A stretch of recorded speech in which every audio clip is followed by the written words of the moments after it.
Welcome to the international scene. Air pollution in the north of India has reached unbearable levels, the capital Delhi's chief minister, Arvind Kejriwal says. In many areas of Delhi, air quality deteriorated into the severe category on Sunday, with the potential to cause respiratory illnesses. Authorities have urged people to stay inside to protect themselves.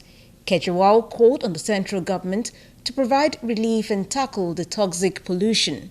Schools have been closed, more than 30 flights diverted, and construction work halted as the city sits on a thick blanket of smog. Delhi Health Minister advised the city's residents to avoid outdoor physical activities, especially during morning and late evening hours. The advisory also said people should wear anti-pollution masks, avoid polluted areas, and keep doors and windows closed. Levels of dangerous particles in the air, known as PM2.5, are far higher than recommended and about 7 times higher than in Chinese capital, Beijing. An Indian Health Ministry official said the city's pollution monitors did not have enough digits to accurately record pollution levels, which he called a disaster.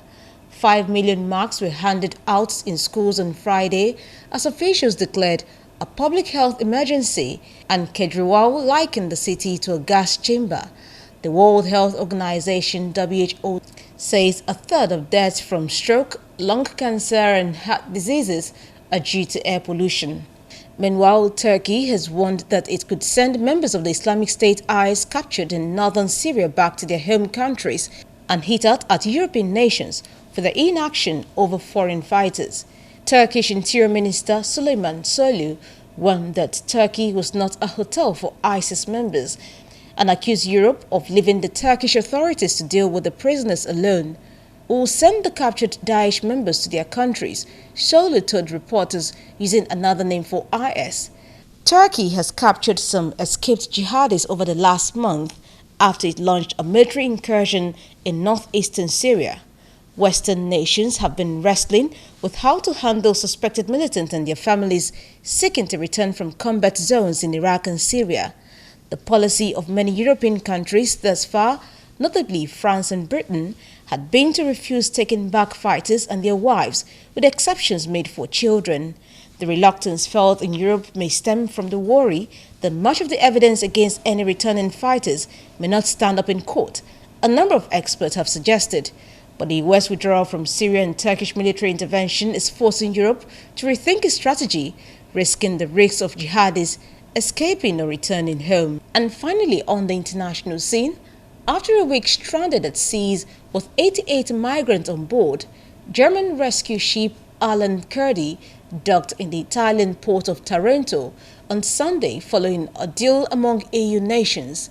Italy granted permission for migrants to disembark on Friday after Germany and other EU countries agreed to take in the migrant.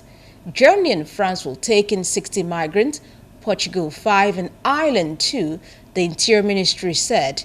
The ship had entered Italian territorial waters on Friday morning, indicating that it was likely to run out of food and that the situation was getting tense on board, according to its captain, Babel Buse. Earlier this week, French charity rescue ship Ocean Viking was allowed to disembark 104 migrants to Sicily after France and Germany had agreed to take in 70 of the migrants. Malta also accepted to take in 15 asylum seekers rescued this week on a drifting canoe by the Spanish ship Open Arms. In September, a dozen EU countries adopted a distribution mechanism for asylum seekers aimed at relieving the pressure on southern EU states. But the mechanism remains provisional and applied on a voluntary basis. League leader Matteo Salvini, who was Italy's interior minister for 14 months up until August, had closed Italian ports to charity ships, leaving boats stranded in the Mediterranean for many days awaiting authorization to dock. Salvini denounced Tuesday's decision to let the Ocean Viking come to port. Quote, "Once again, the Italian government has dropped its trousers. Once again, it is doing a favor to an NGO, which encourages human traffickers to ply their trade," end of quote, he said.